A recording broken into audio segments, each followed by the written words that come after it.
New tonight, the Columbia City Council delayed a decision on a sweeping drug paraphernalia ordinance.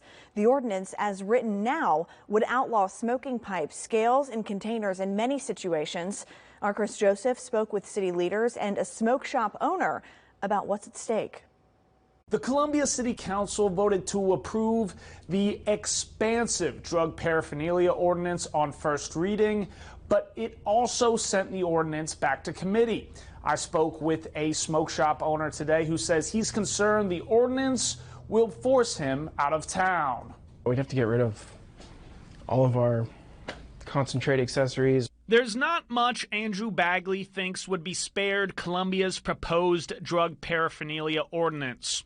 He owns Illuminati Glass Gallery and Smoke Shop on Devine Street and says 75% of his stock would have to go. This is storage for those same things, so we'd have to get rid of that. Ways to consume them, we'd have to get rid of all that.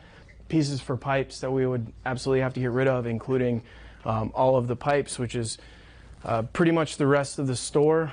The ordinance would create a long list of items the city considers designed for illegal drug use, making them illegal paraphernalia if possessed in the wrong circumstances. That includes pipes, scales, and containers, but also syringes and drug testing equipment. State law already bans some of those products, but has a specific tobacco pipe exception. The ordinance does not, and Bagley's concerned. It just seems like bullying, and it just seems like trying to, have a certain social culture here that whoever's in charge likes, and we're not all the same people, and we don't all have the same values.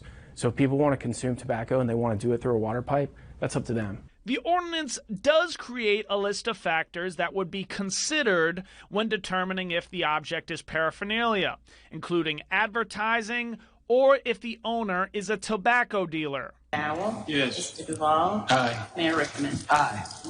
The City Council approved the first reading of the ordinance, but sent it back to the Public Safety Committee. This is a pretty extensive ordinance change, and I think that's the reason we want to send it back to public, just to go through it one more time to make sure that we're not doing anything that causes some other issues instead of solving some issues. If I want to smoke out of a bowl, am I smoking what? It could be hookah. Is a hookah allowed or not allowed? And so defining those pretty narrowly of what that is. For now, Bagley says he's indifferent to the vote, hoping to see a different ordinance at its next appearance. The next scheduled Public Safety Committee meeting is August 22nd. Reporting in the newsroom, Chris Joseph, WIS News 10.